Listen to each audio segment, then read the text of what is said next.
حضرت عباس علیہ السلام کی ولادت باسعادت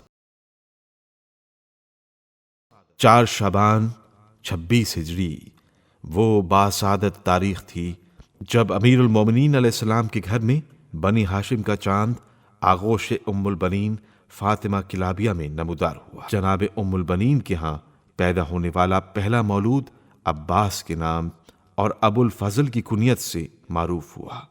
جب حضرت امیر المومنین علیہ السلام کو اس مبارک مولود کی خوشخبری دی گئی تو آپ علیہ السلام فوراً گھر تشریف لائے اور اس مبارک مولود کو اپنے ہاتھوں میں لے کر اس کا بوسہ لیا۔ نومولود کے دائیں کان میں اذان اور بائیں میں اقامت کہی اور عباس نام تجویز فرمایا۔ ولادت کے 7ویں روز جناب امیر المومنین علیہ السلام نے نومولود کے بال منڈوائے اور بالوں کے وزن کے برابر سونا یا چاندی صدقہ کیا اور ایک گوسفند کا عقیقہ کیا، جیسا کہ جناب امام حسن علیہ السلام اور امام حسین علیہ السلام کی ولادت کے موقع پر اسلامی سنت پر عمل کرتے ہوئے کیا گیا تھا۔ حضرت عباس علیہ السلام کی کنیت۔ حضرت عباس علیہ السلام کو ان 2 کنیتوں سے یاد کیا جاتا ہے۔ ابو الفضل، آپ کے بڑے فرزند فضل کی وجہ سے آپ کی کنیت ابو الفضل مشہور ہے۔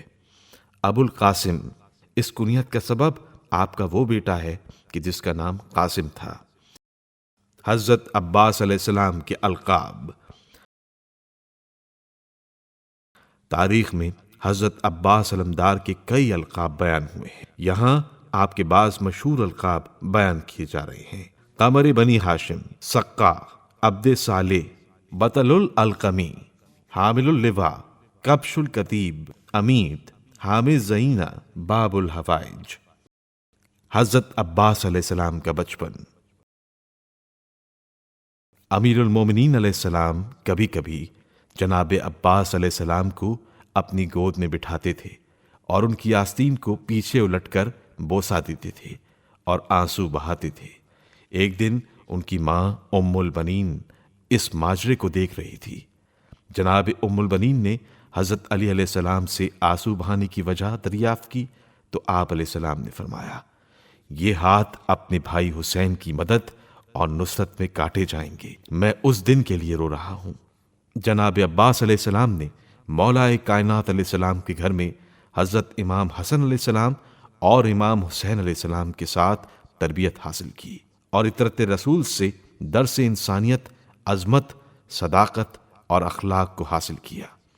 امام علی علیہ السلام کی خصوصی تربیت نے اس نوجوان کی شخصیت پر گہرا اثر چھوڑا۔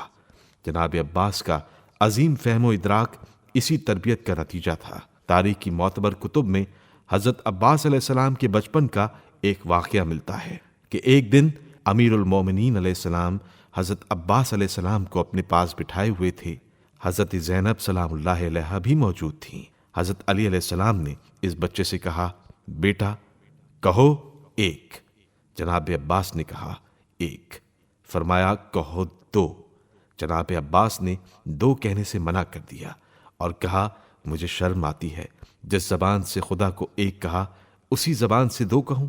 حضرت علی علیہ السلام جناب عباس علیہ السلام کی اس زیرکی اور ذہانت سے خوش ہوئے اور پیشانی کو چوم لیا۔ آپ کی ذاتی صلاحیتیں اور خاندانی تربیت اس بات کا باعث بنی کہ جسمانی نشو و نما کے ساتھ ساتھ اخلاقی اور روحانی رشد و نمو بھی کمال کی طرف بڑھا۔ جناب عباس علیہ السلام نہ صرف قد و قامت میں ممتاز اور منفرد تھے بلکہ عقل مندی، دانائی اور انسانی کمالات میں بھی منفرد تھے۔